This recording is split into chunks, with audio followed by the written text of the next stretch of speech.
Hello, everybody. Welcome to the hip hop show about nothing. Good introduction. With a bunch of nobodies. With a bunch of nobodies. Oh my God. We're full force here today, everybody. The full Unpaid Nobodies cast is here. Isaac, the only full nobody who has children and has to be other places on a mostly weekly basis. Yes. I'm back. Yeah, but he's back. We were like, do you want to talk about Wale?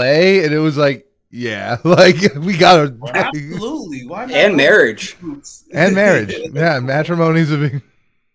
Yes. Matrimonies as well. You're Yes. not wrong. Oh, right. You But haven't yeah. figured it out. So this week we're talking about an album that just turned 10 years old between last episode and this one, Which is crazy. which is, yeah, crazy. And that's Wale's The Album About Nothing. Wow. Very fun. Very fun listen. A great album. One we do not visit enough. No, yeah. Great artists we don't visit enough. I'm going to bring it up later, but the Block era, I feel like we're missing some people. Yeah. Yeah, definitely. It's either you made it or you didn't. Right. We'll talk about it. I think there's a lot to talk about there. And we can't forget, like, this is a great trilogy. Yeah, let there's a alone- great trilogy too. It is, yeah. It's crazy that this is the second one. Like, Hey, I'm happy. This is probably the better one, the best one. I think so. I have not heard the third one, to be completely real. I've heard Mixtape About Nothing plenty of times, and I've heard Album About Nothing. The years it actually came out. Let me see. Because Let's pull into the news. Let's pull into the news and just like say that. Yeah. Let's pull the e-brake on this. I know it's gonna just flow like. It's gonna, yeah. The news, absolutely. Well, also, since we haven't done it, like, share, subscribe, comment. Oh yeah, like, share, subscribe, do all that stuff. Do all the YouTube stuff. Talk about tariffs in the comment section. Yeah, dude. How No. is it gonna affect? No. Like 21 Savage only has a 3-car garage now. No politics. No. He's 21 Wow. average. No, Like, only Revolution Now. That's the only politics allowed. those are my politics. Revolution. Only calling for the full destruction of the American state is the only politics we allow. Like, Revolution now. like Viva la revolution. okay, okay, fucking Fidel white boy. Okay. Let's. See, we almost went too far. Almost. There's not a lot going on for releases, to be honest. It's everyone's favorite artist, Ken Carson. He's dropping more chaos. I'll probably listen to it once. It'll be fun. The beats will be Who's the other one? The one who's opening for Denzel? Kenny Mason. That's Okay, actually, I get them that I'm confused. very excited for. I like Very Kenny good. Mason a lot. I know that there's one that I like a lot, and I know there's one that's like You kind don't of- like a lot. kind of annoying. Like, we Yes, walked by him at Lala, me and Jasper did, and he sounded fun live. That was pretty sick. But I'm excited to see him. yeah, but it does seem like just like the music that's just like optimized for festivals. Yes, for That sure. was a set that I wanted to see, and we didn't have time for because we were going to Kendrick. And Yeah. as we walked by, like the entire block we walked, he played my favorite song of his, which is Yale. So it was just like sick. I got exactly what I wanted out of this experience. Right, I was very happy for Jasper in that moment. He was like, I got all I needed. I'm like, great. I was happy I could facilitate that. Like, 10 out of 10. Oh, Jasper, I don't know if you know, he's opening for Denzel. I didn't know that. not That's Ken exciting. Carson, Kenny Mason. Kenny Mason. Oh, Sorry. other more different guy. I'm I don't know. confusing I don't them. know. I don't know Kenny Mason like that. Okay, fair enough. No, yeah, Ken Carson. It should be fun. We'll hear it at Summer Smash. Yeah. So, other than that, it's not hip hop, but obviously it's a very huge name who's been No. around for a while. A lot of crossover with hip hop. Yeah, it is a lot of crossover. Fable. So I'm excited. That I absolutely will be listening to at least one. So And it's Bon Iver, thank you, Bon Iver. not Bone. Bon Iver. That's how I always say it. I know it's Bon. I always say Bon Iver. Bon Iver. It's not real. Yeah. It's not a real name. Like, Not a real. No. There are I'm just ton of joking. singles. It's very funny. Actually, I announced this last week, but I don't think it actually came out. But Shaq West and Travis are dropping their collab. ILMB. believe it's already out. It is out now? I believe so. Yes. Yeah, it's already out. Perfect. Which seems to be the intro, well, not an intro, but a potential rollout to either Shaq West's album or hopefully that Jack Boys 2. I hope it's the latter. And Don Toliver is dropping this song as well, or a snippet drop that also teases maybe being on Jack Boys 2. So, Well, isn't Coachella this weekend or coming up? this weekend, Yeah. the first week. I think we'll find out something with Travis going on at fucking 2 a.m. our time. Yes. Yeah, He's, we'll wake up one morning pull out with his Travis phone. news. I hope it's a Jack Boys announcement. I know he's also working on his own album, but I don't feel like it could just be a Jack Boys album. I don't know. It's hard to tell with him. With Coachella being in the desert, I think he'll announce something with Jack Boys No. because that's fitting for them. That's fair. Yeah. We have Quavo and Little Baby dropping Legends. We have Amine with the first. It seems like the first rollout single to his album. I don't know how to say it, but Arc de Triomphe. No. No arguments. No, we're gonna go with that. Seems to be maybe French or something. But I'm excited. I've always liked Amine. Wu-Tang Clan and Mathematics is dropping Warriors 2 Cooley High. It's insane. Assuming this will be played when they're going on the tour soon. Yeah, I think I'm gonna buy those tickets in June. Is it at Wrigley? No, it's No, at you United. see, United. Okay. Yeah, that'll be If good. it's under $40, I might bet. Yeah, I think it'll be. I know it's like in the double digits.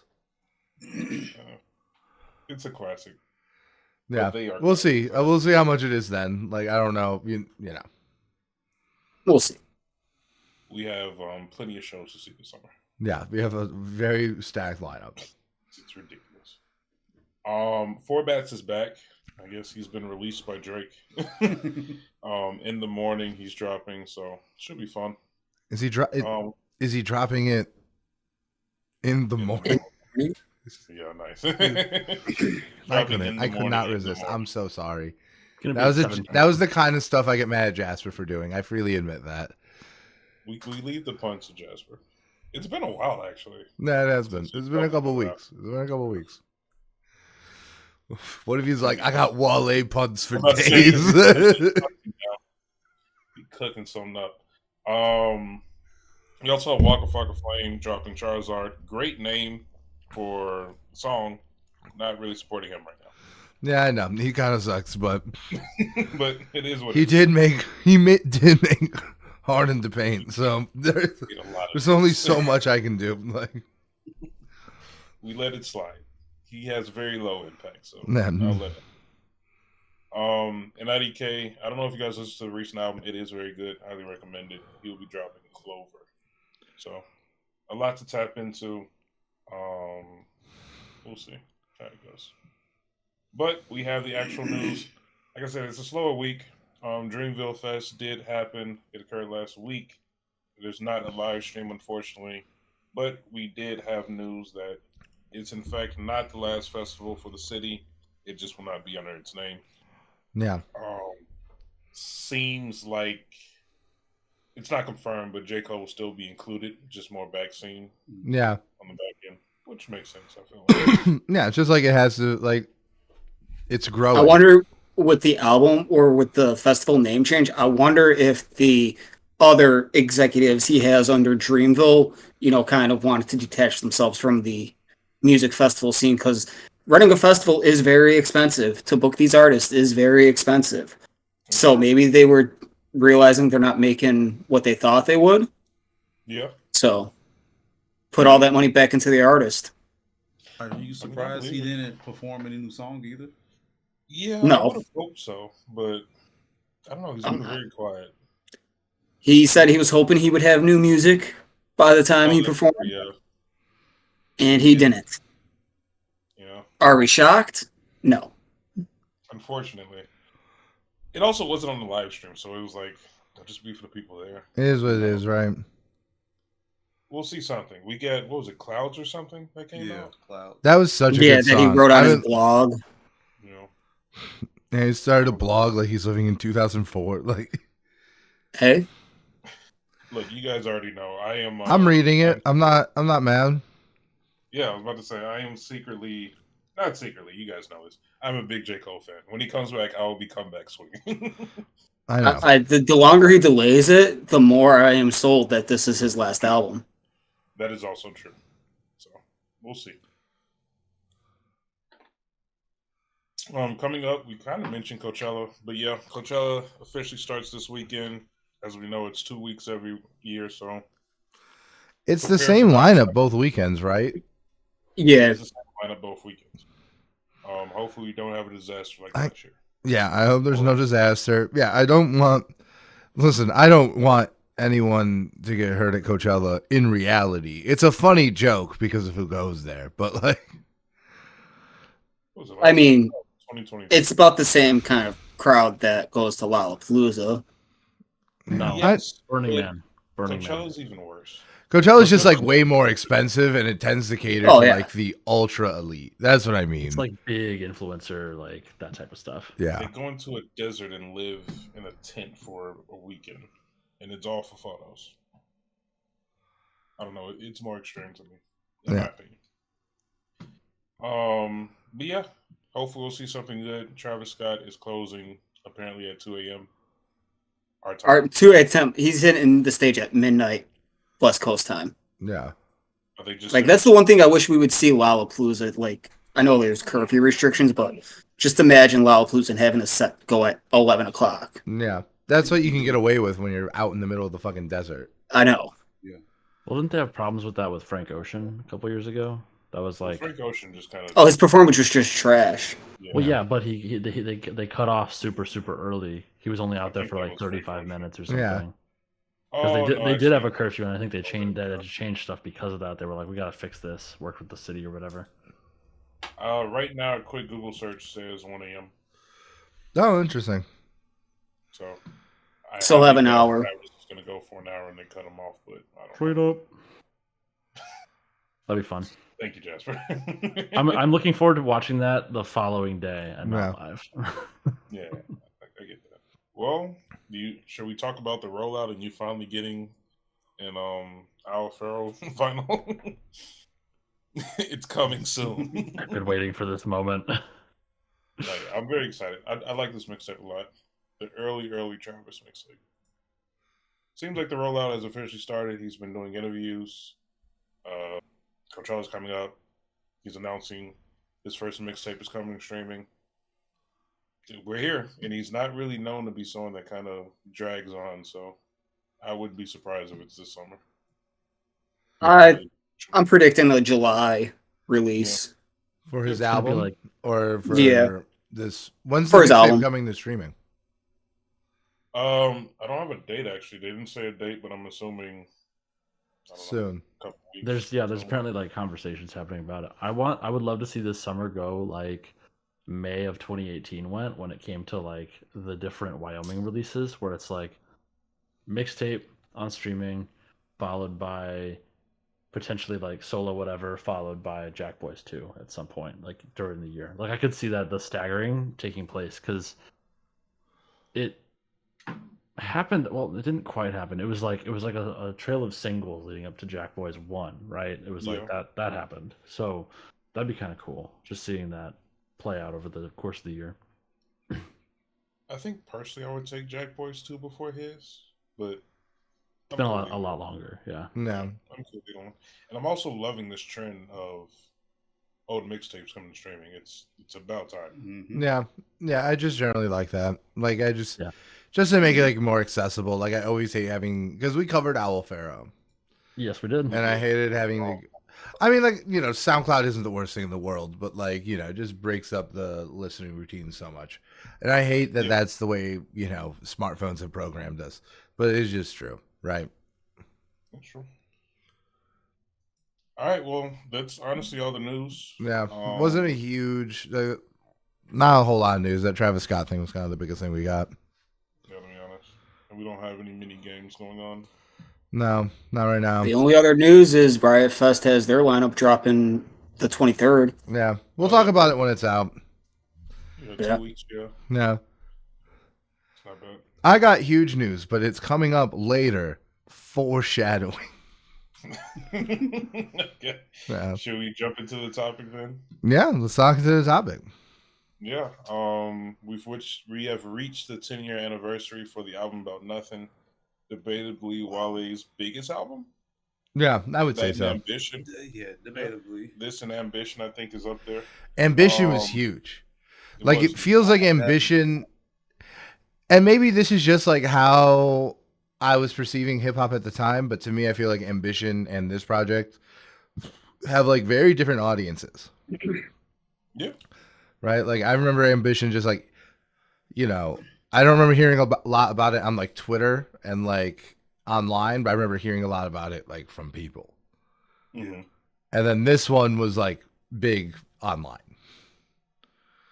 And, you know, I'm sure those. After those two, I would go The Gifted then. Yeah. Yeah. The Gifted, yeah.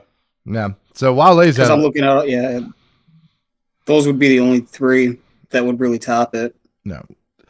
Wale's career is no joke. It is. He's always been underrated. Yeah. That's what I was going to talk about. Yeah. Consistently underrated. So, yeah. Do we want to talk about our history with Wale Falorin? For Lord. I mean, I'm mad you looked that up. I know you looked that up. I just know, like, doesn't he have an album or mixtape called Falorin? Like, Yeah, he does. yep. Yeah. Came out right after Ambition. So Yeah, there it is. Should Isaac start since he actually... yeah, Isaac, you're on here because you're our resident Wale expert. You're so you're our historian. Like, technically, this isn't the second one this is the third one because the date in Spotify for More About Nothing is wrong. Interesting. It came out in 2010. Mhm. oh, so this is like the big final. This is when This is the finale. That was the finale, but technically this is the third one because the first one was the mixtape About Nothing, Yeah. which came out in 08. Oh, yeah, Now that I was aware of. Like, I had heard that before this album. Yeah, because I had not even heard of More About Nothing. That's when I started coming across him. Yeah, so I've pretty much been on the train since the mixtape. And it's kind of funny because last night I was just laughing at my wife. The only way I was really listening to this stuff was either I was corrupting my computer with LimeWire or I was listening to Daft Piff. Dude, Same. I miss Dat Piff so much. Yeah. Dude, So never got a virus from Dat Piff. Nope. no. 100%. And so Can't tell you how many computers I crashed because of LimeWire. Yeah, you gotta just like crash and burn them. So like looking even at Spotify, like I remember when I remember when a lot of his mixtapes came out. I'm looking now, some of the dates they have on here may not actually, they're probably off, may not actually line up to when some of them actually came out. Yeah, because he was like a mixtape warrior. Yeah, he was, he had a lot of mixtapes came in the very beginning. I will say this, listen to him. This is when I feel like it wasn't solidified of having like big threes, but I feel like the blog era kind of helped prepare people to be like, oh, it's big three this and big three that. Because like even with this XSL freestyle, and just different appearances he made during that time, for me personally, it was like him, Big Sean, and like the beginning of Drake's career, where I was like, man, these three guys, they're really holding it down. And then of course J. Cole and Kendrick came out afterwards. Yeah. Took over. Yeah, they just took over. Yeah. You know, but then even during this time, like I feel like I wish I still had it. I had a piece of paper where I sat down when I was in college and wrote down all the artists that were like my top 20. And like That would be a great episode content. Is reviewing. If I could find it from that time and bring it back, oh my god! Because I mean, like I think I even had Asher Roth on my list. Yeah. I think I had him on the list. Freaking Chitty Bang. Man, Chitty Bang. God damn, That's a throwback. throwback, Yeah, right? yeah. So, Like, fun who fact. song, please? Do you know how like That's me and Jeff crazy. talked about how we saw Wiz Khalifa and Mac Miller and Kendrick and Yeah. Schoolboy open for Yes. them? Chitty Bang also Pretty was Bang there. opened up. We just Yeah, they were don't the bring very we just first don't artist. bring it up. Like We don't mention them. Yes, sir. Yep. But yeah, the fucking kids remix, the MGMT. That's it. Yeah. Yeah, not what else great. is that No, new? not great. No. So, and especially like the type of vibe of music that I was listening to during that time, Wale was perfect. He perfectly fell right into my lap. It's like perfect college music. I think It is, I think yeah. going into college is just like It was perfect. Yeah, it was perfect Yeah. college music. the stuff they talked about, the actual beat Absolutely, selection. absolutely. Yeah. And I think like majority of the time when he dropped the album, it was either around spring or summertime. Cause like with this album, it came out in March. Hmm. So, and then during the time when this came out in 2015, I think we were just kind of creeping. Came out May 30th. Yeah, there you go. May. Yeah, okay, yeah, there you go. So that's perfect. Yeah, May. Yeah. So during that time, I don't even know if people were really getting it like music the next day, like how we would now when we were streaming. I think it was like, Yeah, I this didn't was, listen to the album like the next week or 2 weeks later. yeah. I So, think and this then was especially definitely me. like in the era of streaming. Like Yes. because like this was the because I remember this came out like right before I went away to college because I went to like I moved into the South Loop and started at Columbia in September of 2015. So like this is one of the albums I was listening to all summer, like getting ready for that, and like yeah, it was like we were in the digital age. Like I was definitely on Spotify. Like this was the year Apple Music came out, and that's when I switched to that. But but it was like the culture had not gone to like the digital age yet, and there was still like albums still kind of unfurled over the course of like a month. Like unless you were dropping like To Pimp a Butterfly, right? Like albums took. It wasn't like now where everyone has their take by Friday morning. You know, like. Right. That's You know. crazy. Yeah, that's actually so true. Right, like you literally couldn't like like even in the digital age, like it like the culture had not gotten to that point. Yeah. And I think this is where that fell. Yeah. And I think another reason why I think I gravitated to Wale so easily, I mean, I know Purvis and I have talked about it before, but like the life that we had growing up, we couldn't listen. Yeah, pretty much. It was like, Just bro, saying, we couldn't we listen was to kind of nothing, it was like, don't listen to that. But like with me being older, I had my ways of sneak and listen. That I would trickle whatever I could down the Purvis to listen to. But like when I had to, I guess, almost sneak to listen to music, I was only going to spend my time finding music that really spoke to me. And I feel like Wale spoke to me. And I think also the type of beats and some of his songs kind of had like a choir in the background. Because I think like 2 or 3 songs on this album, he kind of had like a little choir in the background. So like for me, hearing that type of music, I gravitate to that even more. Yeah, so No, I definitely get that. Yeah. So much so. Yeah. When we hear choirs or certain sounds in general, we could recognize it. Absolutely. Yeah, absolutely. So that's kind of how my whole life started with Wale. I still keep him heavy in my rotation. I know you guys were saying albums early, but like when Shine came out, I listened to that one a lot, and I think I enjoyed that one a lot more because that was supposed to be dedicated to his first child, and like with me being a parent, that kind of it. Yeah, definitely. I see how that. There's a couple of songs on that album. I'm just like, this is a really, really good album. There's a Travis Scott feature on that album. Yeah, That's it is crazy. It is. And a G-Eazy, the Spectrum. Yeah, the Spectrum. Yeah, so that's kind of how I started off with Wale. Yeah.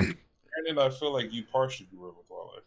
Yeah, like I was aware of Wale, No Hands. That was when I found out about Wale. It was when No Hands dropped, and I was like, because like initially, like it is kind of weird to see like the patterns in history, but like I remember when people were talking about like Waka Flocka being like the worst rapper that has ever like existed.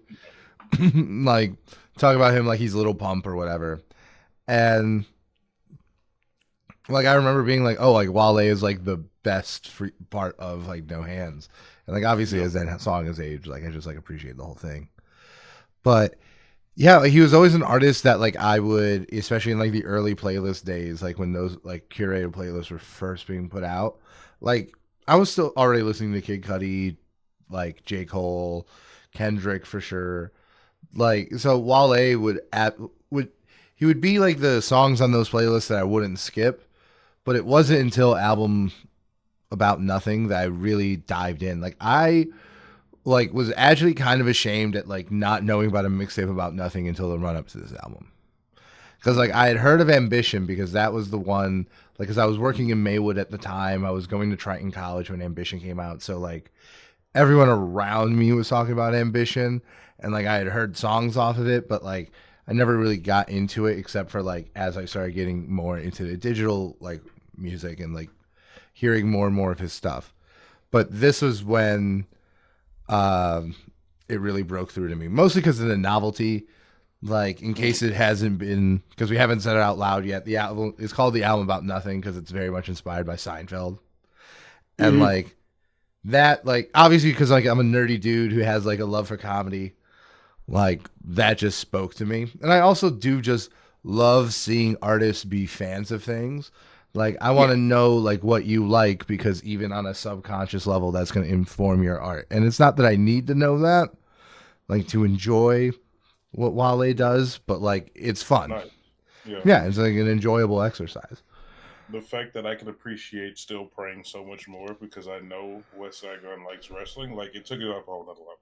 Yeah, exactly. And I feel like this is like even a step beyond Still Praying, right? Because like he like literally worked with Seinfeld about like putting all these stuff together. Like I think the album almost on a conceptual level like kind of mimics Seinfeld in a lot of ways. Like I think that was the whole plan. Yeah. Because, you know, Seinfeld, it's a show about nothing. Okay, so here's the thing. Yes, I think that's a very funny way to describe Seinfeld. But that's where the whole concept of this came from. Yes, I get that. But like that's a thing they say in the show. Like cuz part of this one of the things I kind of liked about this, and this is just my take, is I've seen like interviews with Jerry Seinfeld and Larry David and they're like, yeah, Seinfeld's not really about nothing. It's about how a stand-up comedian gets his material. And I feel like a lot of these songs, especially in the front and the beginning, are like songs about how a rapper gets his material, right? Like things like Matrimony, things like Pessimism, even like the White Jordan song, which I really, really loved. Like all these songs are, not all of them, because like the concept doesn't run through 100% of it. But Girls like on Drugs. Yeah, like a lot of these are about ultimately like the places where like these songs come from. And so like, yes, I get that. Like, I think it's a very fun name because like, I think like calling Seinfeld a show about nothing is hilarious. And then I think this is obviously like the best possible title for it, but I think it gets the material on like a really deep level. And I think like, if you know what to look for, I think like it really gets real deep with it. And I really enjoy it. It's like a book. It's like 100%. The cover of it, the cover is like, okay, nothing. Until you actually read the pages of the book. Right. And it's like, you know, it's not necessarily about like the most important things, right? Because it doesn't have to be. And I think that's another thing that has in common with Seinfeld, right? Like Seinfeld, the plots of Seinfeld episodes, they're not about important things because they don't have to be. They have to be a vehicle for jokes, right? So I think like, especially at this time being post Good Kid, Mad City and To Pimp a Butterfly, I think like maybe some of the deeper thinking in this album got washed out because it's not like a real serious subject. You know what I mean? That just tends to be a bias I feel like people have. Yeah. All right. Who wants to go next? Who wants to talk about Wale and their first impressions of this album when it came out? I feel like Jeff probably found him before me. I mean, I got across him in 08, 09 because There's a kid I would talk to in our graphics art class about music, and back then Lil Wayne. Everyone was Lil Wayne, Lil Wayne, Lil Wayne, Lil Wayne, Yeah. Lil Wayne, Lil Wayne. So So true. in order to Yeah, that in was order to find that artist, you had to, buy mixtapes or go on DatPiff or LimeWire, and actually find. And I remember going into one of the stores at the mall that sold mixtapes. Mm-hmm. Yeah. Only white boy going in there buying mixtapes at that. The caucasity. Yeah, and like, Were you buying Yeah. the Roth B.O.B.? yeah, and then they would have these mixtapes with just all different random mixes, not even a full mixtape. That's so crazy. And Buying a mixtape at a store. God, like that's insane to me. yeah, but that's how you would get them. That's how you would get them back then. And kids today don't know that. And if you're a white kid in the suburbs, you got to go into those stores that no other white kids are going into. That's true. Yeah. Especially in the burbs. Or you have to go into the city and get it off someone on the street selling their mixtape. yeah. That's how I got Rome Streets' mixtape years ago. I have a Rome Streets mixtape I got in I think 2019 because someone was selling it on the street. You should message him on Instagram. I should, See if yeah. he responds. Yeah. I remember in college because we were in the South Loop where everyone is selling, because everyone from art kids to everyone just comes to that section of the city to sell mixtapes on the street. The end of my first year, we bought every mixtape we saw. We put them all in one drawer, and then we had a mixtape party at the end of the year where we just listened to the mixtapes. I do like Nice. Yeah. But yeah, so I came across him early, and I remember when he signed with Maybach Music. I mean, that was his first big break, signing with Rick Ross. Because Rick Ross, Maybach Music was big with Meek Mill all the way back in the early 2010s. So I think when he was the first one under the. It was. Yeah. So once he started making his studio albums, he had Ambition, that blew up. Gifted, kind of a little bit of a disappointment, but it was still good. Yeah. And then why not finish off your trilogy? Boom. The album about nothing. Yep. Yeah. And this album, so many great songs. So many great songs. And to realize, features, J. Cole, SZA, Real Usher, early and shit. Jeremiah. Wild. Yeah. Where is Jeremiah? Jeremiah's chilling right now. But even with J. Cole and SZA, because I was talking to my wife about that last night, that was early in both of their careers. And even then, I don't even know if I was even listening to SZA yet. Control wasn't out. No. Okay, so no, I wasn't. This My was wife was a year before knew Z came out. Yeah. Or She even was the song she did with Rihanna. ghostwriting. Yeah, she was still ghostwriting and doing features at this point. Yeah. Well, to be fair, J. Cole had dropped Forest Hill Drive at that point, so he was well established. But that was the first one he did with Wale. And then Wale did a song on his album after that. So, yeah. That makes sense. I mean, even with SZA, my wife said the only reason she knew who SZA was on this album because she went to a Jhené Aiko concert and SZA opened. Wow, that's an honor. Yeah. And this was at the House of Blues. Cool, yeah. That's dope. Bad venue, but good show. Yeah. Yeah, I think Jasper and I are probably the latest to the show, to be honest. Yeah. You are the youngest. That makes sense. We have, yeah. I was 2015. I was graduating high school. I think. I don't even know what this. No, I don't know how old I was.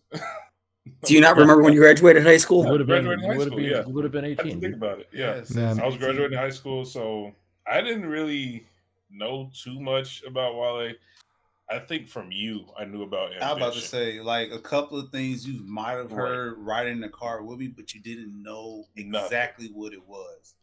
I recognized the cover. I so the infamous PSP that we always talk about. Yeah. The Funch PSP of legend. Yes. Dude, I It's love the fun PSP. shit. That was the Like, best. Oh my I'm god. so happy I He found said, "You this know, I shit. keep that motherfucking thing on me." Literally, I keep it right up there. Dude, I Do fucking not love live the up. PSP, man. Yeah. It was a perfect concept. So good. Too early, honestly. Yeah. But all the names we mentioned, B.O.B., Asher Yeah, I was Ross, just thinking Chitty about B.O.B., Bang, yeah. Wale, Meek Mill, There's a whole bunch Wiz more. Khalifa, Yeah. like Yeah. all these people from the blog era, I was far too young to really understand it or appreciate it, I should say. Do you know why? Another reason why this album might be kind of important to the both of us. This one? Well, yes, this album, specifically this album. Why is another reason why it might be important to the two of I'd us? say we probably got in trouble listening to No. it. What are the two shows Dad watched Oh, every yeah. night? Seinfeld and faithfully? Frasier. Seinfeld and Frasier. Yeah. My dad will watch it every night Every single faithfully. That's Those funny. two shows. So just to have this was like, this is nothing but writing on the wall. Yeah. Yeah. Amazing. Yeah, for me, like, I appreciated Wale because I knew he was good. I didn't appreciate him because it was too early. So, like, I'm somewhere in the middle. But now that I've gone back, like, Yeah. I've listened to all of his discography, and it definitely made me, and I'll bring it up later, what's going on with the Black era? Like, why are these people disappearing? Because they are good, but what's not clicking, I guess is the I mean, question. like, you know, to be fair, like, Wale has like 15 million Spotify subscribers, Yes. right? Like, that is decently healthy. He just doesn't tour like that. And it feels like he has kind of sacrificed mainstream potential for like being able to completely stay in his own lane. But before we dig any deeper, I think we should let Jasper say his piece about his introduction to Wale. I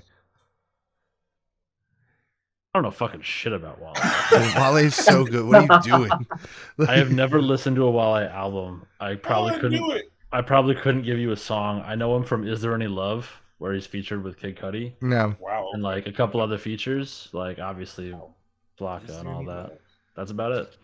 God, I remember So- one of my first memories about Wale was constantly seeing like in YouTube comments under Kid Cudi songs, people being like, "You should work with Wale. You should work with Wale." That was like, That's funny. yeah, You should work with Wale. yeah, right. Because they, especially blog era Cudi and blog era Wale, match made in heaven. Yeah. It was up there. Yeah. Well, since we understand that you didn't know anything, what are your impressions on listening Yeah. to this? It was okay. Okay. I will take a. Considering you're normally the hot take person that We'll dislikes take a an okay. album. I So feel like it- among this group that might be a hot take, though. I'm not gonna lie. I mean, like, I don't think this is like the craziest thing in the world. I just do think it's a very good album. Yeah. But yeah, you kind of have to be from the. I don't want to say you have to be from the blog era to like it, because I'm sure there are plenty of people who Well, just. to be fair, I was around and listening to the genre when this album came out. I just was not on this side of the genre. Yeah. Like, and I was thinking about it while I was listening to this. 2015 was a really weird time for rap because you've got like the explosion of trap, you know, the emergence that is rodeo, and like that whole Yeah. sound. That's why. At the same Not time, to you say have the future was taken over. yeah, and at the Future same time, you thing, have the yeah. juxtaposition of like Chance the Rapper and everything he's got going on. Yup. So like Yeah. my senior year of high school was split between basically like Camp Kanye and that, and it was just like no in between, Yeah. and there was like nothing else going on. I was like very absorbed in like those very Yeah. specific channels. So this That- just like I didn't even know this existed. That's so wild because it does just kind of speak to how we're all in our bubbles. Because Yeah. 2015, not to say it again, but like 2015 was the year To Pimp a Butterfly came out, and to me, Yeah. nothing was bigger that year. Well, Right. Brandon, Not listen even to- not even necessarily saying like in terms of like how like what I liked. I mean in terms of the volume of people talking about it. Yes. So the That's funny what I'm thing- talking about. The funny thing is, so yesterday I was like, let me just see what other albums came out in 2015. It don't even matter. I mean, it's a lot. Rodeo came out. Yeah. Yeah, Rodeo is like Yeah. the only one that compares to That's Oh, like T-Pad. well, no, you Flashpoint. got, if In you're terms reading of, this, it's like, too late. If you're reading this, it's cultural too late. saturation.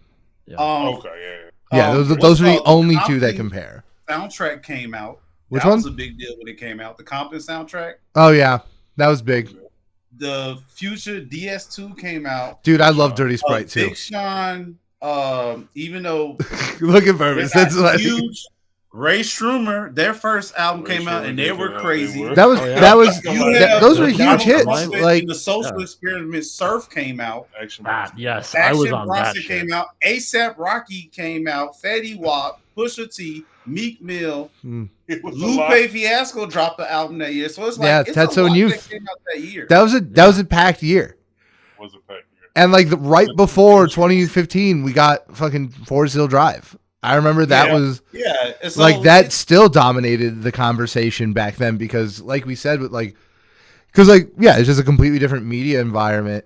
Like Yeah. back then albums took a while, right? Like I think the only two that I remember like hitting the internet and like everyone talking about were To Pimp a Butterfly and Rodeo. Those were the only ones that were like huge on arrival. Which is Like funny, even the Surf, I thought like you know, Surf. I only Yeah. heard it through the local people. Like I was not seeing like a That's lot of Chicago, yeah. yeah.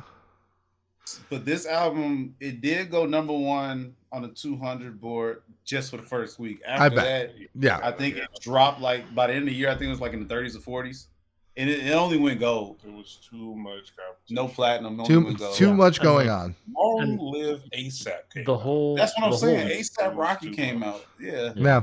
That was peak rock. What? Didn't Thug drop his album? Young Thug. Yeah, drop I the think Young Thug dropped. I think it was a mixtape. I think it was like Barter 6 or something. album? Okay. because Alright. Jeffrey was 2016, right? Yeah, it was a So couple Okay. years later. Yeah. DS2 is 10 well, years old. And that's the whole thing about bubbles too, right? It's like it's super dependent on who you're around. Because like for Yep. me, everyone I was around in school, my school was like mostly white, Polish, Northwest Side, Chicago. So like rap was like if it's party music, it's like circulated, and if it's not, and if it's like actual, discussion conversation, if it's To Pimp a Butterfly, it's not getting the coverage in that way. Yeah, 100%. and I was in college, so it's and songs from Good Kid, Mad City were like popping off everywhere. Like you go to any party and hear that, but that's a very different album. Yeah. It was a very different context. So What a time to be alive. what Yeah, a dude, time it to was be a alive. weird- it was a Came out the weird year year. after, I think. No, 2015. I'm Oh, looking did at it? God. What Purvis- a time to be alive. Yeah. What Do you time- remember yeah, back when the that's- Unpaid Nobodies was a fake rap group and we were gonna put out an album called "What a Time to Die"?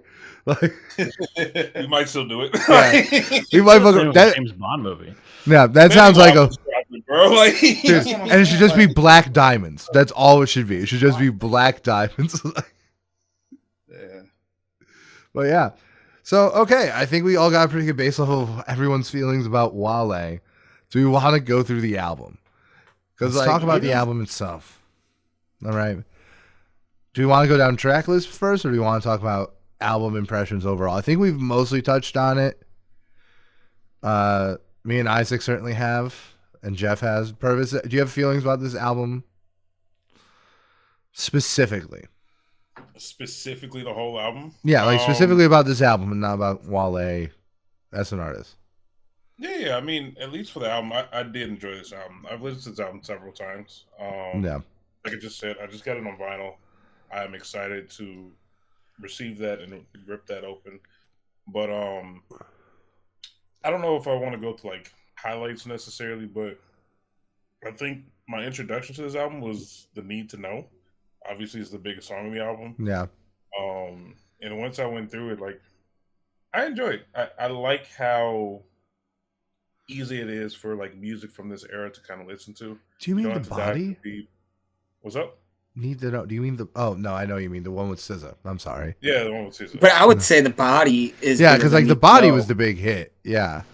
The body. Even Matrimony, I'd say, is probably bigger than Need to Know. Matrimony. Need to Know is yeah, big in like big. music, like in like online circles, because it's a great song and it features, excellent feature.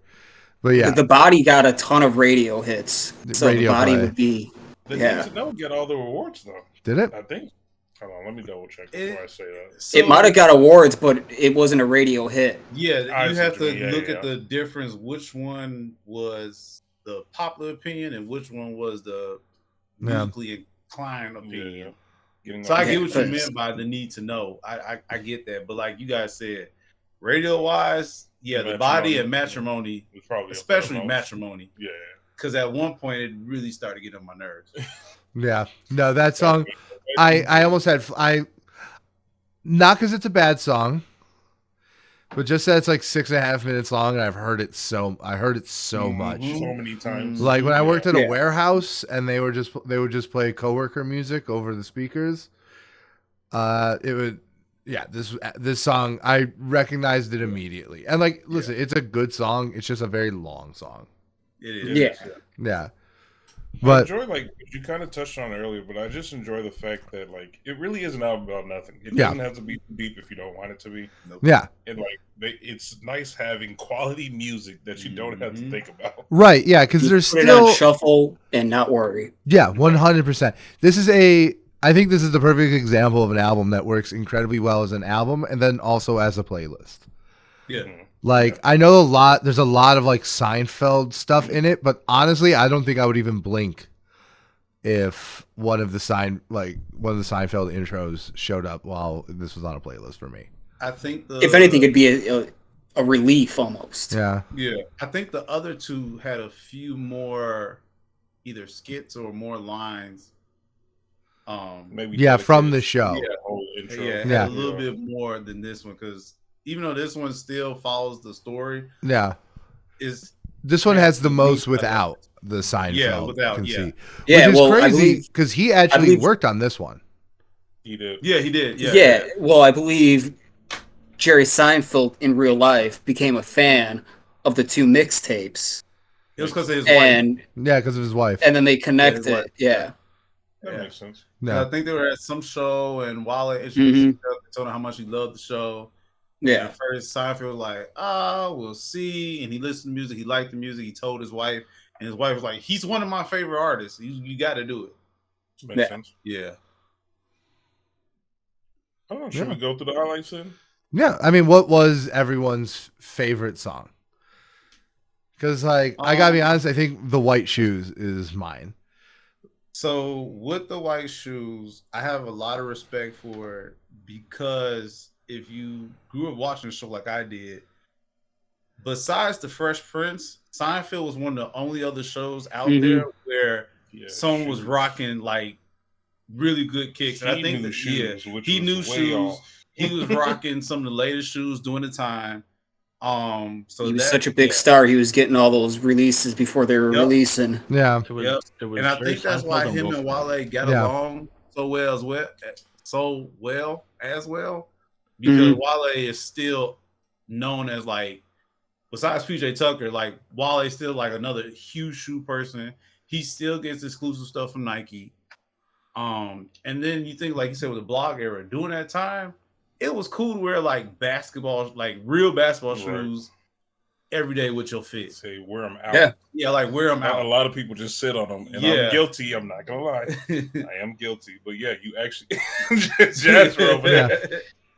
But yeah, you would actually wear them and express, and they'll be a part of your character. Oh my Yeah. god, you made me think of like KDs. Like when Yeah. KDs came out, when they first came out, you walk off the street straight to the court and you were fine. And they don't even wear them. And they don't even now like KD, you only wear them to play basketball in. Now that you brought that up, there's a Complex Sneakers interview. The same people that do when they bring in an artist and they sell the Mhm. shoes, they put KD like as a D rank on a rating. I'm like, dang, like. But It's I mean, I different get times. it. People don't wear them They no don't more. they don't wear basketball shoes like that anymore. So yeah, that I completely understand why White Shoes was one of the songs that you enjoyed so much. yeah, because it really did get to like, because like, listen, I have made my issues with like the consumerist nature of like that side of the culture, like no, Mhm. but I do think like coming from like the Wale perspective of like, no, these are parts of outfits meant to be like worn and expressed and not like Yep. purchased and bought and sold like a commodity, right? That I fuck with, and like seeing it as like culture like that in a ground for people to like connect over, like yeah, I think that's cool. And to me, I think I connected with the song more musically than anything. To me, I feel like this is one of the songs that really is, I don't want to say about nothing, but like, it is a song that is more, I feel, about the emotion than anything else. Yeah. Maybe not nothing, but certainly about emotion. And yeah, no, this was, I know Wale is not like the greatest singer in the world, but I thought like once again, like just the emotion expressed during the hook really, really won me over. Yeah. Even like so the first song, the intro About Nothing. That was a I great, really yeah, that's great. Yeah, I think that was an awesome opening. For me personally, usually when I listen for songs, I'm looking for certain things, and like for that song in particular, it makes me feel like I'm starting almost like an adventure. And I think it's like I said earlier, I think it's because it had like a kind of a choir in it later on throughout the song. Yeah. Kind of gave me like a summer vibe. It just like it seemed like it was preparing me for the album. Yeah. Yeah, totally. Yeah. It's an excellent, I mean, it's literally called the intro About Nothing on the album About Nothing, but like in terms of just like setting up both sonically, lyrically, like just completely what this album is going to be about, like Yep. I think it does a really, really great job. And the fact to have like a live band, I don't think a lot of artists were using like live bands during that time. No, not to really. make the beat. You know how expensive that would be And back that's then? So Yeah, I that's the think thing, to yeah. have like a live band in that opening song just hits completely different. It totally does. What do we think about like this? There's a J. Cole feature, The Pessimist. Right? This is not so much early Cole, but it is a Cole of a different era. It is yeah. I thought this was great. The White Shoes and The Pessimist are two of my strongest. There are plenty of other songs I really, really like, but two of my strongest songs I feel like are The White Shoes and The Pessimist. It definitely gives an early Cole vibe. He didn't try as hard. He didn't. I think that's before he really. Yeah. I think it's before he really started getting deeper in his bag. Right. To be honest with you, He didn't try as hard. 'Cause It was a good verse. It was a good verse. It kind It's of immediately after 2014 Forest Hill Drive. Yeah. For context, however you feel about that. Of course, he pulled back a little bit. It kind of gives me that In the Morning vibe. Yeah. The song he has with Drake. That's kind of the vibe it gave me. Okay. Yeah. Okay. But Jeff, the beat was nice. give us some highlights. The one I like the helium balloon. Yeah. I like that one a lot. Okay. The Girls on Drugs. I love the beat on that one. Yeah, Yeah. Girls on Drugs has a sick beat. Same with One Time in Houston. I thought that was an excellent back. One Time in Houston was another one I liked a lot. Yep. Yeah.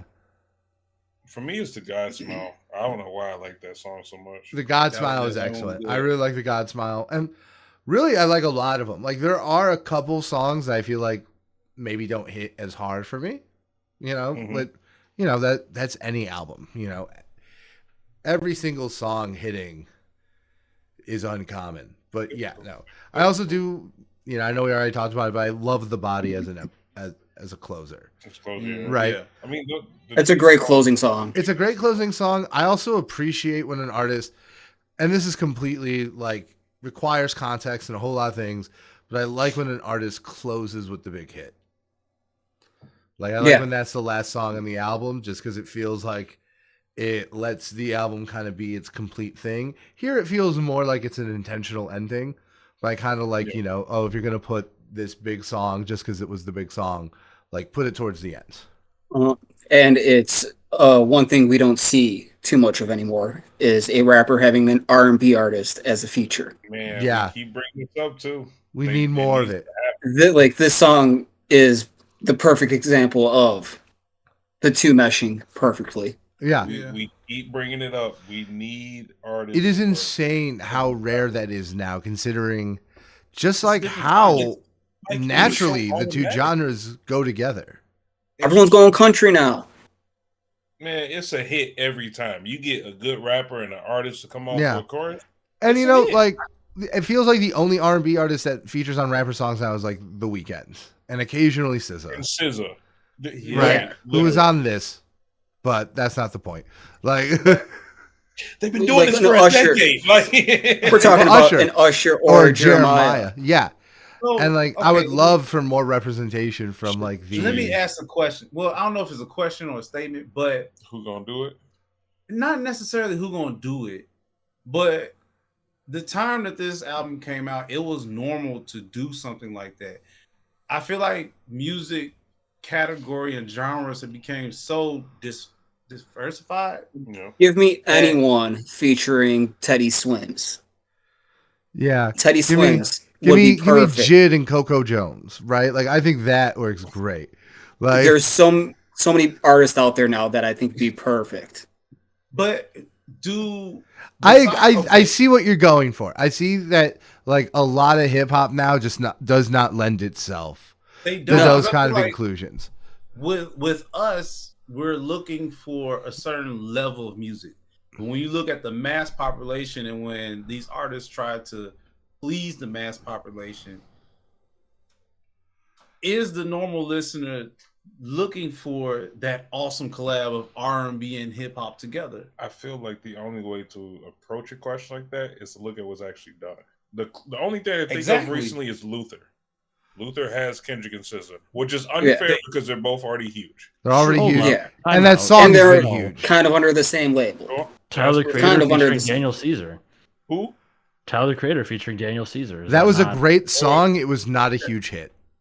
No, it wasn't a huge hit, but like it's Yeah. happening more than it has been the last like 5 years, I'd say. Oh no, But I'm look not. who- Yeah, I guess look who did it. It's Tyler. That's why I said we Yeah.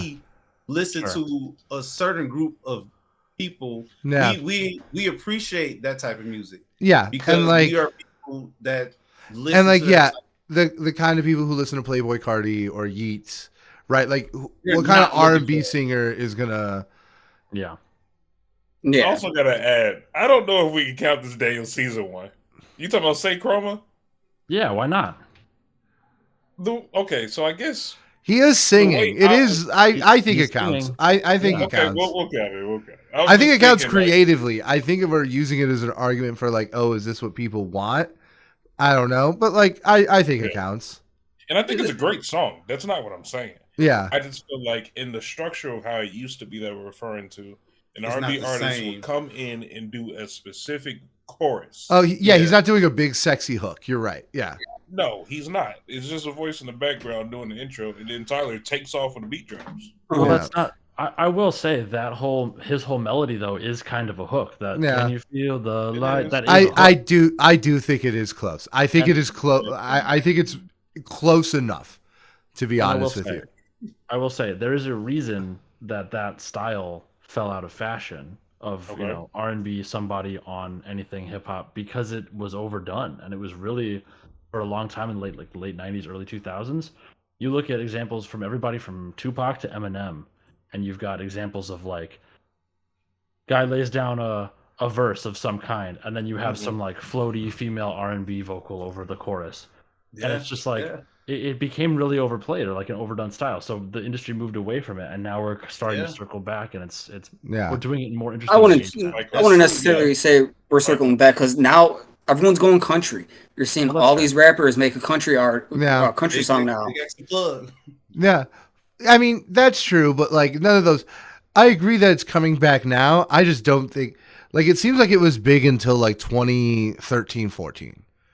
Right? It seems Oh, yeah. very recent that there aren't as many R&B artists on things, right? It's Because I not. remember as recently as like, like Frank Ocean on Watch the Throne or like this. And like, to me, I've kind of just been flabbergasted at how strong Luther has been on the charts. Not that I care about that, but it's like, Yeah. I think that is an indication that they're like, yeah, I think you could say that it did swing too far at a certain point, but I definitely think that the performance out of, the handful of Kendrick SZA features, collabs, I think proves that there's an audience for it for sure. And I also think like just because it was overplayed doesn't mean that it doesn't make just like a lot of sense creatively. Was it the Luther sample or was it the two artists performing that made it blow up? I don't It's think the radio play. I don't think it's the Luther sample. I think it's the texture of the song itself. Okay. It's getting it's getting a lot of radio play also. It yeah, is. it's getting a It ton very of radio is. play. It's a dense song. That's a big factor because Yeah. a lot of people It's a do song think that radio. people want to hear like driving home from work.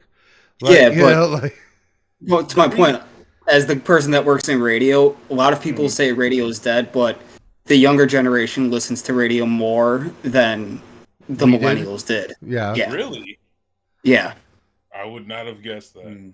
You wouldn't have guessed that, but when I see those emails come across with these articles, it blows my mind. Yeah. I guess That's another reason why I asked, because lately, thanks to my 12-year-old daughter, she'll be playing music and I'll turn my head like, is that? And then it's a completely new song. I've can't tell you how many songs are out right now sampling stuff like Luther, like old songs. Yeah. Or Mhm. I don't even know if I want to say old anymore. Some of them are songs I grew up with. And Yeah. it's just like I'm looking We old. and then all of a sudden it's a new artist. And I feel like with the sample, different. it's different from when we was growing up. When we grew up, they tried to change the sample a little bit. Now they literally just take the beat and just do something new over it. You just rap over the same Just thing. literally rap over, because it's a rap song. I mean, I remember that. That was like what a lot of mixtapes were, or like in like the 2005 to 2008 era. A lot of mixtapes were like Tyler said it. Tyler said it the best. He said, that like you're saying, Brandon, we grew up and that's how it was. It was the normal for, oh, this is a dope ass beat. Let me put my verse over it. I remember all the times Lil Wayne just like taking someone else's beat. Like so much. Yeah. But I guess the argument I'm making is during that time, it was a rapper rapping over a rap beat. Now it's rappers rapping over Luther Vandross. Oh, or anything, right? I got nothing else to rap over. But also, I mean, you look back at like Earth, Wind, and Fire, like they would have those small samples in their songs, though. Yeah. And they wouldn't go full blown with all of them because copyrights. Now the labels are more behind it because you're not really seeing people do it on their own. Yeah. Wow, good point. But yeah, no, a lot of good songs on this album. Yeah. This is bringing us all the way back over here. But yeah, this is, even though it's not, just turned 10, I feel like it doesn't feel as old. Like this it feels like an album that could be made today. It feels like an album that can be made today. But what I meant is like, it feels like this and Rodeo are from two different eras. Yes. Mm-hmm. Right? Like, they're just so different. They're just so different. And like and I think it's the context, right? It's like knowing that, this style of like hip hop would now become like the domain of like the most popular artist in the genre. And that's it. Like, or people like Wale. I think an artist who falls very similar spot to Wale is Big Crit. Big Sean, probably a more popular, Big Crit is slightly less popular than Wale. Big Sean's probably slightly more popular. I think he falls into this. Yeah, so like they have these healthy careers that allow them to keep making music, which has led to a lot of great things. Mm-hmm. But, this style, like, I do think maybe our generation, me, Isaac, and Jeff, like maybe took for granted that this was a style, right? Yeah. Because like even like just like the complex beats, the, not pop centric, but like it wasn't the 3 verses of the 90s, but it was also full verses, full pre-choruses. Mm-hmm. It wasn't the ultra slimmed down streaming version of music either. Right.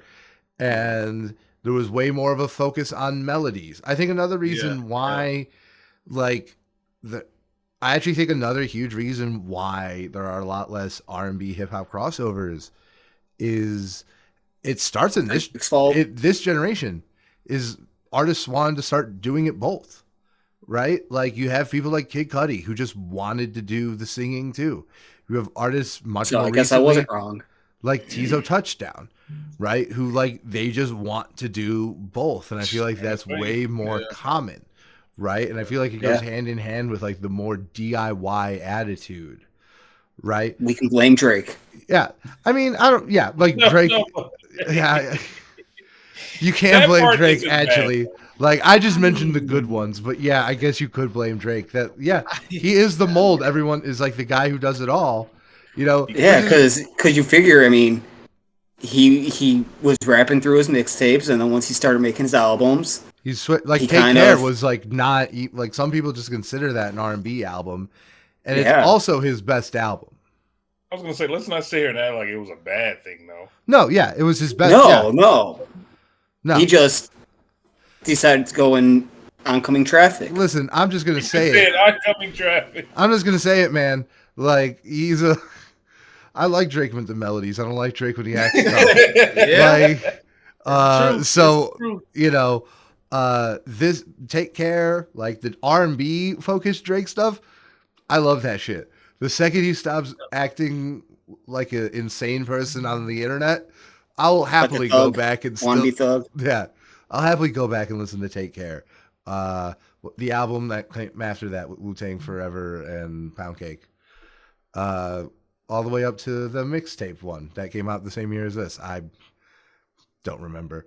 But yeah, no, I think we took for granted that this was a style, and it was just like this kind of like maximalist version of hip hop that had like really like there was no excuse for not having intricate rhyme schemes because people like Future haven't. I mean, Future has intricate rhyme schemes. He's just like, Yeah. you know, it was a different thing. And yeah, like I miss it. I think like there is like obviously there's still great music being made. You know, like when we talk about artists that want to do both, like, you know, we should remember that means that we get artists like Smino too, Yeah. you know. Yeah. But It's very good. Yeah. yeah, right. So I think it's a good thing. It's just that it is kind of crazy to look at this because, like, to me, J. Cole and Kendrick, and this is my personal bias, but like to me, it's almost like they are outside the timeline of hip hop. Like they have kind of commanded their own timelines, right? Whereas, like, and you know, Travis to a certain degree has as well, but like not in 2015. And like to me, I just see like this album and like Rodeo just being like, and this is when the guard changed, like Yeah. right, Yeah. like. But once again, it's not to say that like this, like GNX is probably the closest to like an album of this style that we've had in a long time. Very successful album. So like the style can still thrive. It's just not the default anymore. Look, man, I said it after the beef. We're gonna see a very big shift. And I think we're seeing a shift towards it, Very right? big shift. Right? Like I think albums like Saba's album, I think a lot of the Saba work. coming out. We got Isaiah Rashad coming up. Isaiah We Rashad. got Wale coming up. Jid, mixtape We got Jid. Baby King coming up. Jid coming up. It's Yeah. going to be a very big shift Yeah, in the 'cause- type of hip hop coming out. Yeah. Because like I think the thing that people like of me, Isaac, and Jeff's generation that you know, and like I think we're very good at this because we have this podcast, but like you know, taking a step back and being like the death, like not like the death, but like the deprioritization of this style did not mean that like good hip hop was no longer coming out. Like we still got Yeah. like everyone you just mentioned are all people that who made it big. I would, you know, in my mind, this album is almost like the end of the blog era. And it's like we have plenty of artists who like made it big well after that, who are like genuinely good, genuinely great hip hop artists, but like it's still not the same style. Why do you think the blog era was so popular during that time? I think it was, you know, just like I think it was just the technology of the time. I think like because hip hop has always been about connection, like ever since the 70s, like in the party culture, right? Like it just naturally grafts onto like the closest technology at the time, right? So it was And pretty much the time the when blog era was blogs, right? That's how people connected. This wasn't the time of like where everyone had social media. You know, people were, you know, the blogs was like almost like an interim step where like, you know, people like us would read the blogs and then like we would play Wale or Kid Cudi or J. Cole in the car and then everyone else would hear it and it was like that Magnolia effect. Yeah. Right. But as, you know, social media kind of eroded like that infrastructure that like required for people to like listen, like people just started getting their music much more directly. And, you know, for people who are active listeners, you know, they probably have used that and like have really branched out like a lot of what we do, where we branch out. We find a lot of different artists that like are kind of off the beaten path because that's something you can do now. Whereas like, you know, there are also people who now just, because there's no work involved, they do the version that has no work involved, and they only listen to like the Spotify curated playlist, and you know their top 10 is Sabrina Carpenter and you know like all these, you know, these huge corporate artists who like exist in our genre. You know, there's a reason Travis is everywhere. It's, you know, it's because he has a massive ad spend, but like, you know, like that's just a part of music in our reality. So I was going to say it was a good balance between having the exposure due to technology, but also still having the gatekeepers in place. Yeah, and it was also because like there was two different cultures going on. Like there were two different release mechanisms because this was the era where people were still buying albums, or at least were still buying music, right? Because this was probably before like streaming became. This was massive. before streaming. This was Right. probably people were buying a lot of stuff digitally. You know, I'm certain that. But like, you know, digital album releases were still closer to physical album releases than streaming, in my opinion. Yeah. Well, because you were actually paying for the album. Because you were paying for the album. Yeah. So that there was this entire like official above board like album release cycle where it's like, yeah, if you're paying, like this is the thing you pay for. And then there's the mixtape cycle where it's like, this is the version that is inherently not lower quality, but grittier, has less money behind it because it's going to be given away for free. Right? Like the purpose of it is to give it away for free and to get people talking. Right? And then you have the album that is, you know, the product and ideally like the more realized piece of art. But yeah. And now we just don't have that anymore. Right? Like last year we had one of the best projects of the year was called a mixtape. You found it on the same place you found your albums. The difference is in intention, and that's it. And like, listen, I don't think that that's a nothing. I think it is just much less than like, oh, you have to go to Best Buy or iTunes to buy your albums, and you go to Dat Piff to get your mixtapes. And it made for like these two segmented parts of the culture. We don't have that anymore. Dude, I wish I could go to Best Buy and buy albums. I've been on a Blu-ray kick and just picking I buy up a lot of Blu-rays. 4K Yeah, Blu-rays Blu-ray is so satisfying. You just have it and it's done, and you don't have to worry about shit. Dude, or like, we can talk about this for hours because I my have been buying, because I watch them. We just did the Dune movies back to back, and fuck, dude. Good movie, great movie. Dude, I love buying movies.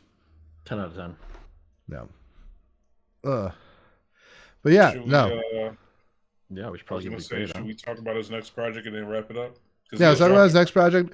Are there any like songs you really want to call out as being like a misstep, or do we just want to move past that? Misstep? I know you guys like shorter albums. Is 14 songs too much, or this is just right? Some of the songs were like, I mean, To it's an me- hour, 5 minutes. I it's think not that's super perfect. long. I did not find the album over long at all. I think there were a few songs that were maybe a whole last minute long. Yeah. Yeah. Right. But The like, Matrimony. yeah, like Matrimony. Look, I love the song, but One Time in Houston is a minute too long. Like, Yeah. like, so like, I don't think it was too long as an album. I just think like some of the songs could have been edited down. Like, I thought this was a very well sequenced album. I would have personally took Matrimony and The Body off. That's just me personally. I mean, those are like, add those as the singles, radio hits, and then boom. I know they're the biggest songs, but for me personally, I could do without the two on the album itself. That's just me. yeah, and they don't. I mean, I don't know. Just to me, The Body does feel like it was meant to end this album. The Matrimony, I don't want to say it feels like that's the thing. Like, Matrimony is ultimately, or The Matrimony. I don't like the naming convention. I get it. I respect it creatively. I don't like saying the every time I talk about a title. But The Matrimony, like, something with good songs is that when they feel like they have a tendency to not feel grafted on to an album when they are. Does that, you know what I mean? Like when the song is halfway decent, I feel like we can look past it. And yeah, The Matrimony does feel just kind of put on this album because it was a big hit. To me, the body feels more like a proper end of the album, like, but yeah, I think, yeah, like once again, it's not like I think these songs are bad by any stretch. I just think that there was, yeah, I think there's a reason it didn't hit as hard as some other albums and maybe leave the lasting impact, but that's not to say it isn't incredible. Mm-hmm. Okay. All right. Do we want to do grades? Sure. Okay. Normally do. Okay. I'm doing A-. Took the words out of my mouth. I was going to do A-. Yeah. Same. A-. Seriously, Purvis. Solid A. Solid A. Jasper. I'm gonna go B. Okay. It does what it sets out to do, but I feel exactly the way I do about this project as I did about The House is Burning, where I had no strong feelings on it one way or another. I was just like perfectly Which could neutral. be an issue. Yeah, none of the songs made like a major impression on me, and I did get through it, 1 3/4 times before I ran out of time. But yeah, just it's listenable. It's not something I would actively listen to though. No. Mm-hmm. That's You're fair. too busy I mean, listening to Mad City this week. What's that? So you're too busy listening to Mad City this week. Just the one song on shuffle, dude. I texted Purvis middle of the workday with like lyrics from Good Kid, Mad City in all caps. It's a good song. it's a great song. I could listen to any song on that album at any time.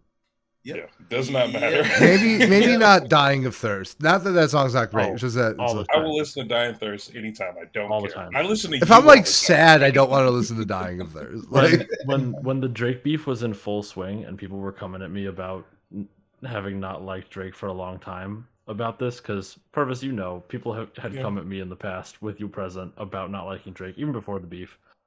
My go-to response was Dying of Thirst. Sing About Me, Dying of Thirst, that collective song is better than anything in Drake's discography, and I will refuse to elaborate. Like that's it. That's all I'm gonna say. Anything? Okay, fair enough. Any single song in Drake's discography does not measure up to that. I think there are definitely Kendrick songs that meet that threshold, and I'm not super offended by Dying of Thirst being one of them. I can't get upset with that. I don't know if it's the one I would have said, but it's one of the Kendrick songs. It is one of them. Yeah, it is definitely. To me, it's Mortal Man. Favorite. Yeah, sure. Mortal Man, Blacker the Berry. Give me Fear. I don't care. Fear's very good. Fear's up there for sure. What was the one? The one with U2 on Damn. Oh, XXX. Yeah, XXX. That one's insanely good. That one's I love that song. Yeah. Banger. I went back and re-listened to Damn like 2 weeks ago. I didn't bring it up because it wasn't. It's so good. It is so good. It's just. Oh God, I do just. It would be any other artist. It would be their best album.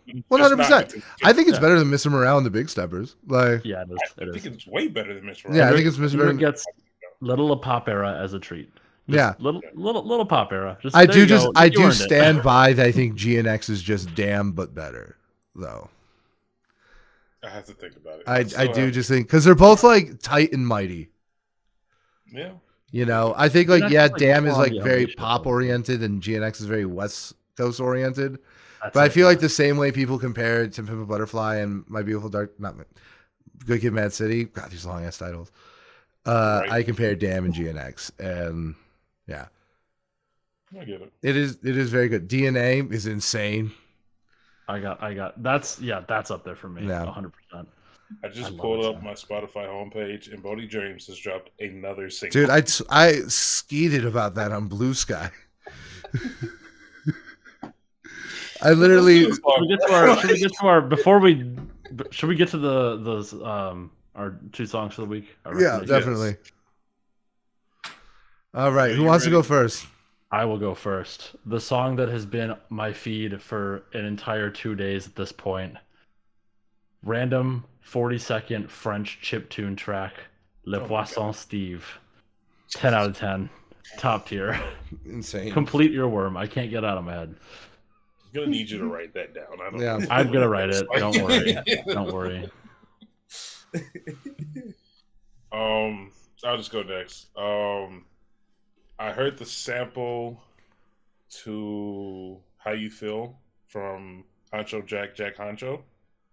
And so I decided to listen to the album. Amazing album. I don't care. It's so good. Dubai shit, amazing. I still plan on riding a jet ski to Dubai Yeah. at one point in my life. Okay. Can I go next? Yes. Go for it. Okay. This week we got huge news from me. Massive news. One of my biggest artists announced their No, Jeff. I'm the only one here who lives with a woman besides Isaac. Like So you're saying that's cover up? no. Top artist releasing Turnstile is back. Oh yeah. They announced their album coming out June 5th. Huge. It feels like it's a sequel to Glow On. They have very similar cover arts. Never Enough. Like Purvis, the music video to this makes me want to ride a jet ski. Brendan Yates is taking the jet ski back. The whole video is on a jet ski. And not the whole video, but like a lot of the video is on a jet ski. And it's just like, yes, this is the vibe. It's the vibe for the summer. This is my favorite band. Isaac, when they announce a date, I'm taking you to see Turnstile. We are going. We have to take Isaac to see. They are the best way I can pitch them is if they made a new Tony Hawk game. Yes, Turnstile would be on the soundtrack. Like, I actually think they're. I think they're on because they added new artists to 3 and 4. I think they're on 3 and 4. Yeah. So. I'm down. Yeah. No, they're.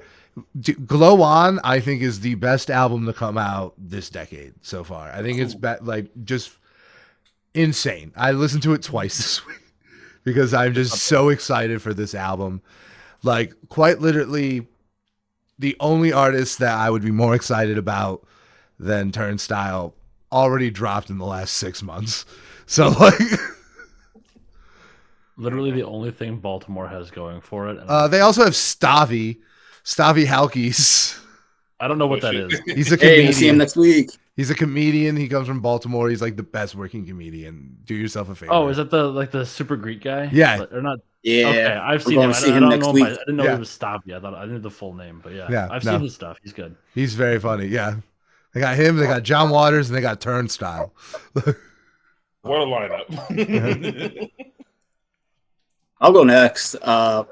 So I've been getting ready for our concert on the 25th for Denzel Curry. I have Clout Cobain as my recommendation. Banger. Oh, Jeff, you almost stepped on my toes. almost, not really. Almost. Don't forget to write your song in, Brandon. I will. I always do. But, You never do.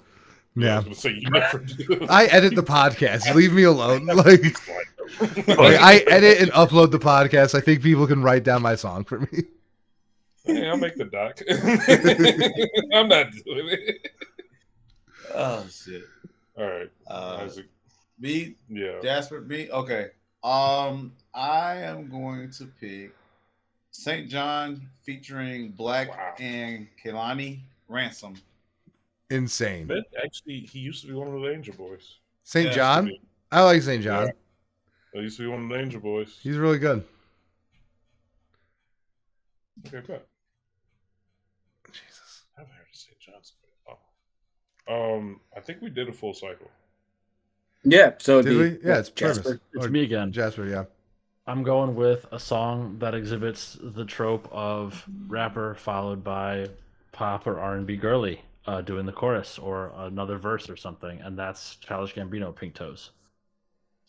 Good song. That's fun. Very good song. Okay. I want the damn movie. They're not gonna It's try. it's not happening. It was It's fake. exactly what they did for 21 Savage story. It's never going to happen. Like, I was right. you were right. I'm sad. I was I right. hate You were want right. you to We're be in the- right. I didn't This is want the me to be darkest right, timeline. but I never want me to be right. Like, You fucking depressed. I never want me to be right, but I always am. It is my curse.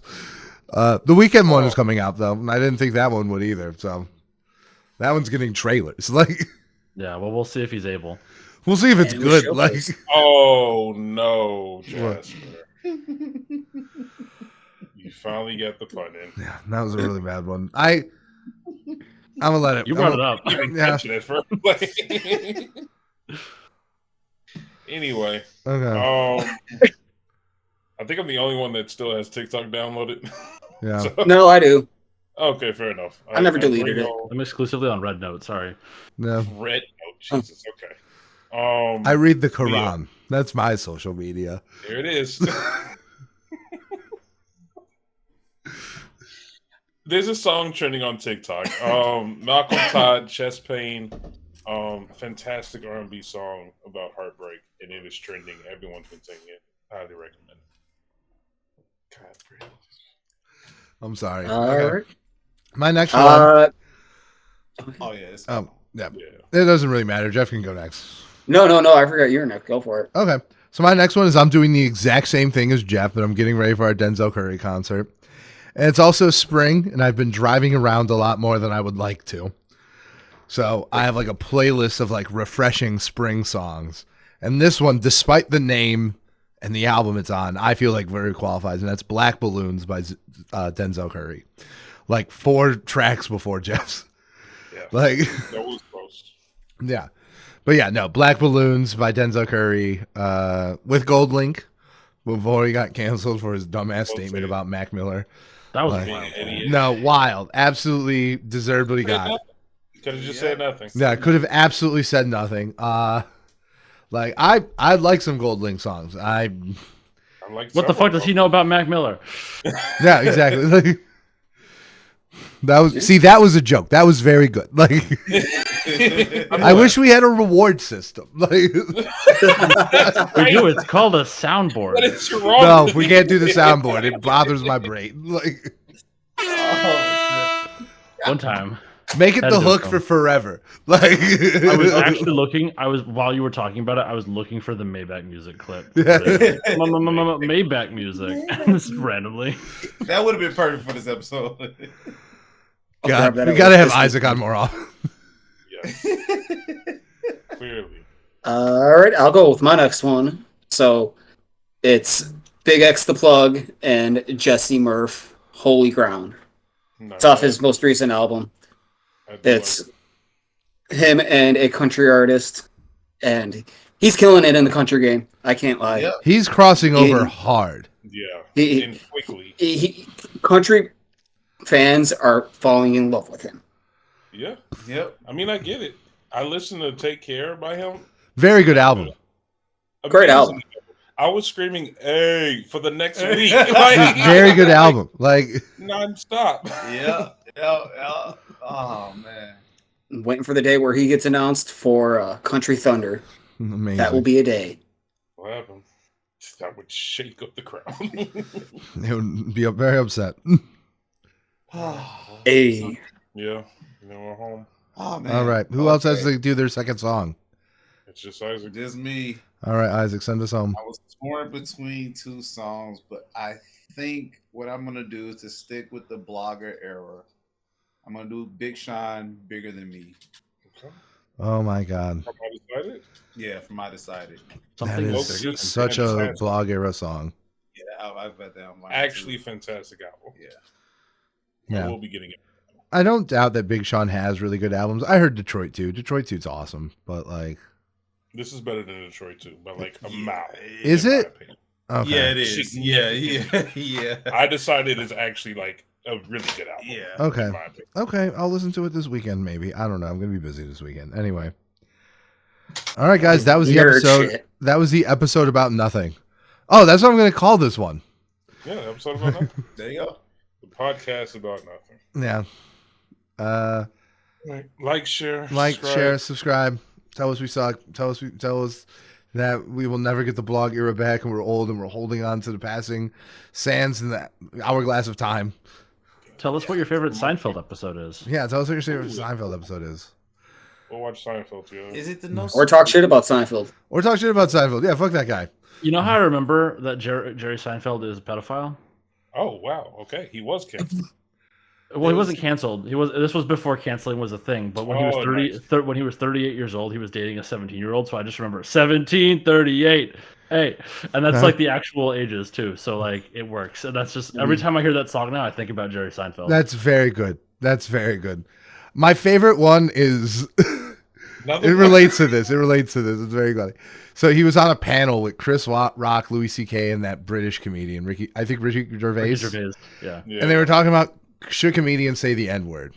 Oh. And And Chris Rock, Jerry yeah. Seinfeld was the only one who said no.